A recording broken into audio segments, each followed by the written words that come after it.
Jazmine learns a harsh lesson about capitalism when her lemonade stand becomes a subsidiary of Wuncler, Incorporated.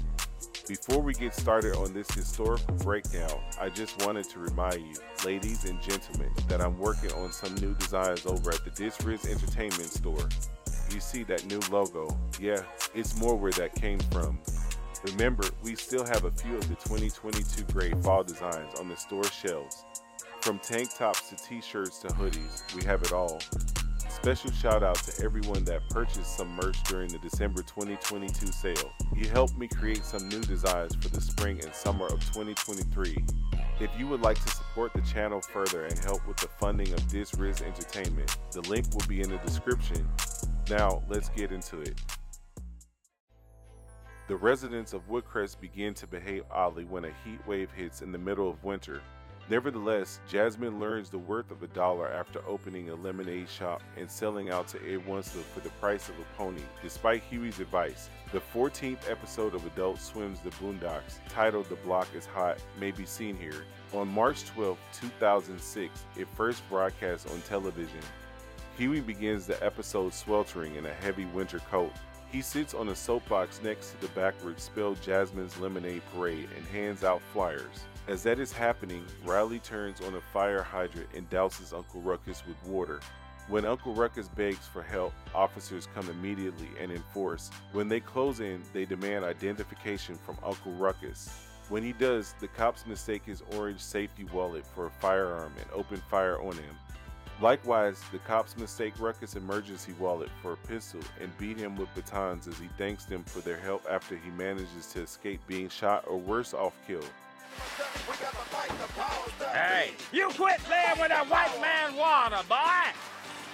And you, turn off that goddamn jungle noise! What? You heard me! Turn off that goddamn black African Congo jungle noise! Son of a bitch!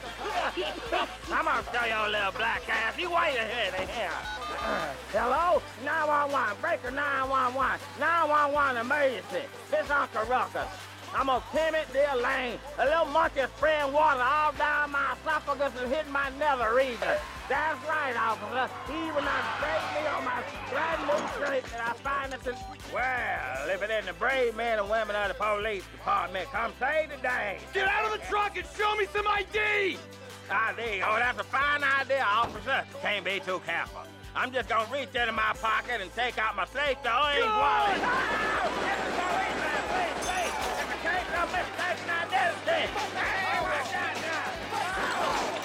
Please, not me. I got Indian in my family. Seriously.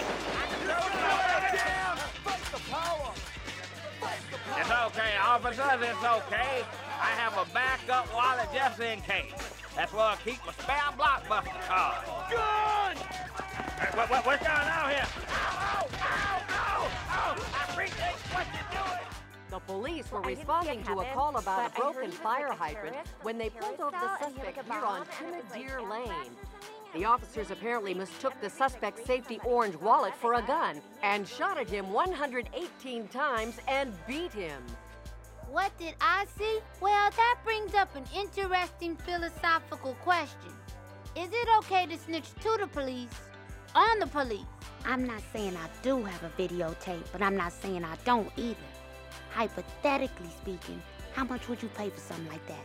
Well, I didn't exactly see what happened per se, but I don't think we should jump to any conclusions. And as the assistant district attorney, I urge everyone to be calm. Have you observed anyone not being calm? No, I guess. This neighborhood is actually handling the shooting of an unarmed black man pretty well. We just want everyone to know that this was not racially motivated. Everyone is welcome to come to Woodcrest, including the African Americans. Just don't stay too long, Dockies. Just kidding. Not really. When Huey returns to the street, he is unable to attract anyone's attention. But Jazmine's stand gets the interest of Mr. Wuncler. He has some fake paperwork drawn up to take over her stand in exchange for a pony he would give to her when she buys a ranch. As the days heat up, the line of customers stretches around the block and Jazmine is kept busy. Jazmine is motivated to do her best because she knows that if she stops working, Mr. Wuncler will have to put down her pony. So Huey forms a rally squad to release Jazmine, and shortly after, Wuncler rides up in a horse-drawn carriage to promote his new cruelty-free lemonade, which is met with approval by the protesters despite its apparent lack of cruelty. Huey explains that in order to buy a pony, Jazmine had to sell a particular number of cups of lemonade as stipulated by the copyright. The gang finally shows there, but instead of taking the kind of direct action Huey had envisioned, they just intend to stand about and sing protest songs. She had a lot of success selling cups, but the stand renovations she had to pay for ultimately left her with a $300 debt to pay to Mr. Wuncler. After the ruckus and the destruction of the lemonade stand, he departs and snow begins to fall. Finally, she describes giving out mugs of hot cocoa. Trivia time. This episode is mostly a reference to the 1989 comedy drama film Do the Right Thing. Ed Wuncler Sr. quotes a line from the intro of Snoop Dogg's Pump Pump when arguing with Tom Dubois. You know the name of the game. Your daughter chose me. Now we can handle this like some gentlemen, or we can get into some old gangster shit. In the song itself, Snoop Dogg uses yo bitch instead of your daughter and doesn't refer to it as old gangster shit. When Ed Wuncler first approaches the lemonade stand, he quotes Guru from Gang Starr when he says lemonade was a popular drink, and it still is. Huey successfully saves Jazmine from under the near child labor contract by Ed Wuncler. People keep making fun of Huey's winter clothing, specifically his coat. Jazmine's signature is dated February 5th, 2006. Before we conclude, I wanted to shout out our sponsor of this video, This Riz Entertainment. This Riz Entertainment LLC is an upcoming cinematic editing company that specializes in capturing high quality, realistic, and abstract images through a camera lens. Public service announcements, music videos, documentaries, web episodes, short films, commercials, and feature films, just to name a few. You can find them here on YouTube with multiple channels. This Riz TV Media Gaming channel, This Riz Entertainment Cinematic channel, and in the works, the This Riz Cinematic Reviews channel. After this video, please take a look at these channels. You might see something you like. Hit the like and subscribe buttons if you're feeling fancy. Now back to the review. I rate this episode in 7 out of 10, and it was hilariously funny. Before y'all get all crazy in the comments section, you have to hear me out. You got a problem with that, nigga? Uncle Ruckus's cooning is at an all-time high in this episode. 12 shot at him numerous times, and he still declared that these pigs were doing their jobs. As much as he talks about Massa being good to the Negro during slavery, he sure gets the rough end of the stick by just grabbing his wallet out of his back pocket. Just a damn shame if you ask me. In 2006, it was at least 13 shootings by cops of unarmed individuals in the Chicago area alone. According to the website Taking Cover, they have posted the investigative reports of each individual involved in each case. I'm not going to beat a dead horse or put it down like Wuncler said, but we as a society need to wake up and see the lack of discipline that our police across the United States have. Please let me know the answers to these 2 questions in the description box below. How do we fix this? How do cops continue to escape discipline for shootings in the surrounding areas of Chicago? Why is this becoming or already is a national threat? Also, the reasoning I gave this episode 7 out of 10 was due to the capitalism and trickery of Ed Wuncler. It's a damn shame that Tom let this bullshit take place.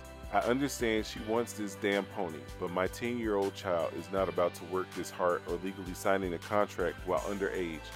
To pour salt on the wound after everything was said and done, she owed Wuncler $300. Like I said, a damn shame. Please answer the above questions by leaving your comments in the box below. That'd be much appreciated. Also, I would like to thank all of the new subscribers. Over the last month and a half, we currently have over 3,011 subscribers. Thank you all. Feel free to comment in the box and tell us what part of the world you are from. Thank y'all for liking the content. This motivates us to make more videos like this one here. Please be sure to smash that like button, share, comment, and subscribe to the channel. Also, make sure your post notifications are turned on. If you made it to this part of the video, let me know what your favorite part of the video was. Also, what are you all looking forward to in future episodes? I'll be sure to answer that in the next video. I'd like to hear your thoughts on if I missed the mark on this video and other points I should have brought out in this review here. Share this video. I was told that it helps out the algorithm. We are trying to get our views up. We are asking for 200 likes to help take this channel to the next level. New review videos every Saturday and Sunday for more episodes. Enable alerts for this channel so you don't miss anything. If you enjoyed this video, click here for all of my affiliate channels and click here for what BoonDocks video might interest you next. Thanks for watching, take care, and we will see you in the next one.